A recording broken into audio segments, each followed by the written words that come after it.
Bonjour maître William Bourdon. Je, je- Bonjour.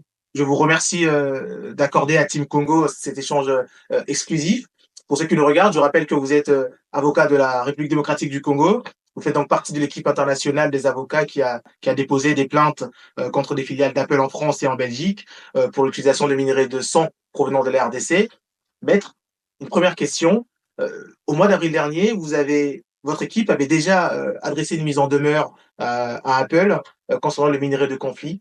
Pourquoi cette mise en demeure a été insuffisante? Qu'est-ce qui vous a motivé à passer à l'étape suivante aujourd'hui, qui est celle de la plainte? Si la mise en demeure avait suscité chez Apple, les différentes sociétés du groupe Apple concernées, euh, une réaction ouvrant un canal de discussion, reconnaissant la réalité des griefs que nous avons articulés, on serait peut-être rentré dans une logique de discussion. Sauf qu'on nous a renvoyé une réponse très formelle et qui paraphrasait la rhétorique du groupe Apple, c'est-à-dire on fait au mieux, on n'a rien à se reprocher, on respecte des normes de façon très précise, rigoureuse. Bon, ben voilà, on a réactivé une deuxième fois. Et dès lors qu'on vous oppose le mur du déni, ben, la conséquence mécanique, c'est évidemment le dépôt de la plainte. Je rappelle que vous avez déposé deux plaintes auprès du procureur de Paris et une autre auprès d'un juge d'instruction Oui, en Belgique pour recel de crimes de guerre, blanchiment de minerais issus de conflits, recel de biens volés et pratiques commerciales trompeuses. oui.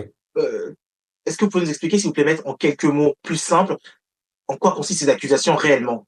C'est une grande ambition portée par la société civile de rendre responsable, euh, de gré ou de force, et de faire sortir de la logique d'impunité toute une série de grandes multinationales, d'acteurs du tech, qui depuis des décennies et des décennies s'approvisionnent en minerais du sang, en connaissance de cause de l'origine de ces minerais, en connaissance de cause du fait qu'ils sont exploités au prix de la commission des crimes les plus graves, en connaissance de cause du fait qu'ils sont transférés vers le Rwanda dans une logique de coaction entre des milices armées et les forces armées rwandaises, en connaissance de cause du fait que tout ça se fait au prix euh, de tout un balai de faux étiquetages, de fausses labellisations, de contrebande et sans doute au passage de corruption, et en tout état de cause, dans un contexte d'un décalage vertigineux entre la communication éthique qui est le plus sophistiquée au monde du groupe Apple et de ses filiales, et puis la réalité telle que je viens de la décrire. Ça, c'est le délit de pratique commerciale trompeuse en Belgique et de tromperie en France. Euh, voilà, donc nous on pense qu'une enquête doit s'imposer. Cette plainte est le fruit d'un travail évidemment considérable. Je rappelle que euh, il y a eu beaucoup d'alertes sur les minerais du sang et la responsabilité des acteurs du tech. Il y a eu des alertes, y compris du département d'État américain. Il y a eu des alertes. Justement, c'est ça ma question. Quels sont vos éléments de preuve, justement, sur Il ces y a accusations? d'abord, il y a beaucoup de rapports très précis qui sont visés, qu'on a analysés avec beaucoup d'attention, de rapports très précis, des rapports de différentes organisations dépendantes des Nations Unies, des rapports de nombreuses ONG, des rapports de Global Witness, toute une série de documents qui montrent que le processus de certification dont se prévaut Apple, Ça m'en vient. Litsky, est en fait un habillage juste du window dressing, et qu'en réalité, c'est une forme de couverture euh, qu'Apple a cherché à obtenir, et dont on voit bien, encore une fois, qu'elle est en fait un moyen de convaincre les consommateurs, les actionnaires, les observateurs du fait que les engagements éthiques sont pas simplement un écran de fumée.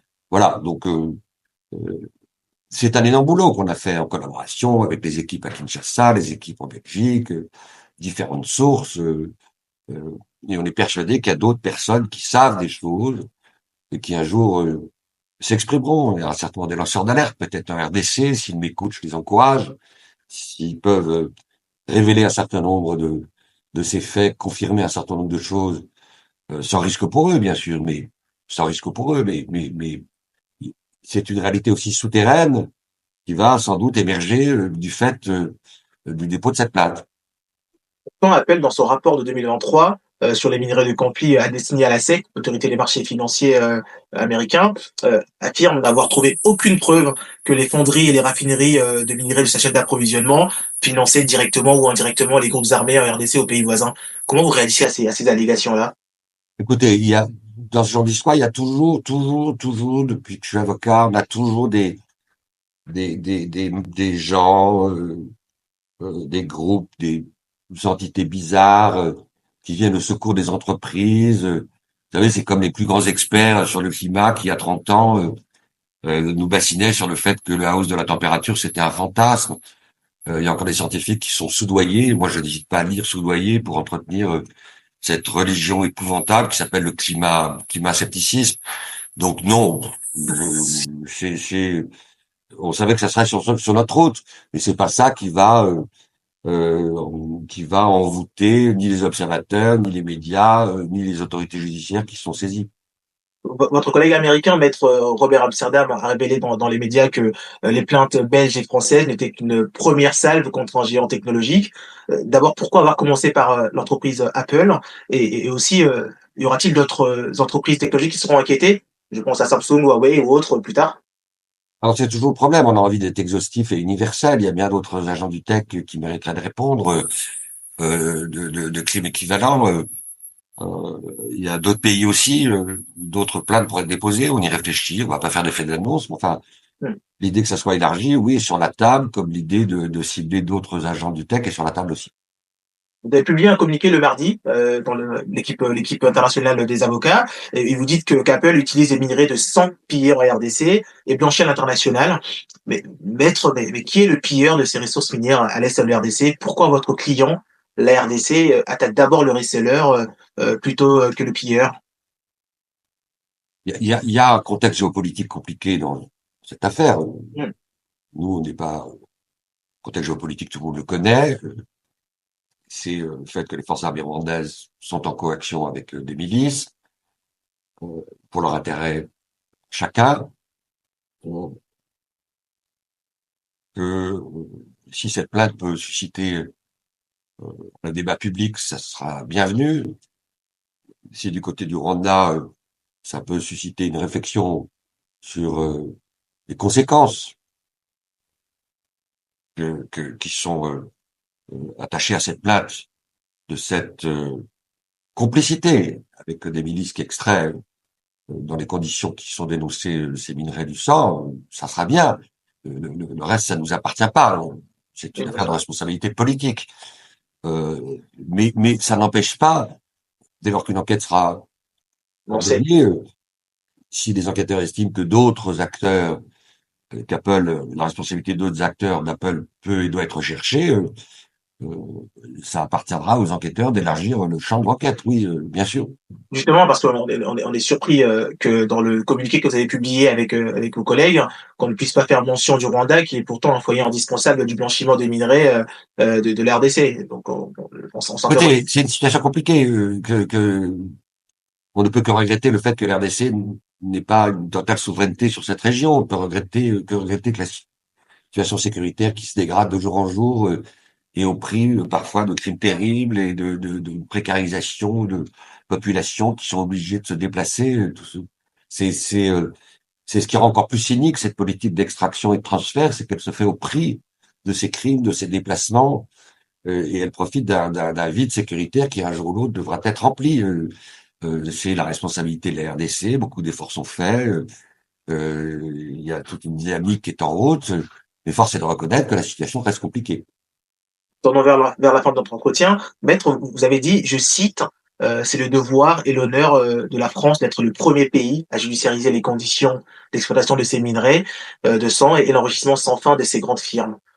Qu'est-ce que vous attendez réellement de la justice française? On a l'impression que votre action judiciaire est plus que C'est pas la symbolique. première, c'est pas la première fois que la justice française est saisie de dossiers de cette nature. Euh, il y a aussi une prise de conscience judiciaire en Europe, hein, face à des grandes entreprises multinationales qui sont obsédées de rester irresponsables, mais qui en même temps nous faut croire qu'elles sont les plus responsables, les plus irréprochables sur le plan éthique. Cette duplicité, tout le monde la voit bien, donc il y a une conscientisation qui se fait chez les citoyens, chez les juges, chez parfois certains responsables publics. C'est insupportable, cette duplicité, ce double langage. Donc, nous pensons qu'il existe maintenant un contexte, un air du temps, une évolution des mentalités qui devrait permettre l'ouverture d'une enquête rapidement et on y collaborera aussi activement que possible. Voilà. Justement, dans les faits, le temps de la justice en France est réputé être malheureusement très long, voire trop. Quelles sont les prochaines étapes prévues Les prochaines étapes, c'est il va y avoir un dialogue avec le parquet et on saura si le parquet est disposé ou non à ouvrir une enquête ou pas. Je Dernière pense question, qu'une enquête s'impose. dernière question, maître, pour conclure cet échange. Y a-t-il un message particulier que vous souhaitez transmettre au public et aux consommateurs de produits technologiques, notamment? Alors, il y a des consommateurs qui se détournent d'un certain nombre de produits et qui vont vers des produits bio où ils ont la certitude, en consommant, en achetant, de ne pas participer à la destruction de la planète ou à la pérennisation de crimes. Ici, on est dans une situation très particulière, c'est que les produits pour lesquels on injecte ces minerais du sang sont des produits qui sont devenus indispensables à des milliards d'habitants. On est des consommateurs un peu captifs. Qui va renoncer à utiliser ses portables, ses ordinateurs? Demain, vous imaginez des milliards d'habitants qui renoncent tous d'un seul coup. C'est évidemment pas très réaliste. Mais l'idée qu'il y ait une pression de plus en plus forte des consommateurs pour exiger d'Apple et des autres, euh, pas simplement des engagements qui peuvent être vérifiés, du fait que dans la chaîne d'approvisionnement, à l'origine de la fabrication de ces produits nomades qu'on aime tant, euh, des mesures ont été prises pour écarter toute risque de favoriser, pérenniser, bénéficier de crimes, c'est évidemment la responsabilité des consommateurs d'aujourd'hui et de demain. Maître, je vous remercie pour cet échange. Je rappelle que Merci, vous êtes avocat de la RDC et merci encore une fois. à bientôt, bonne journée, merci.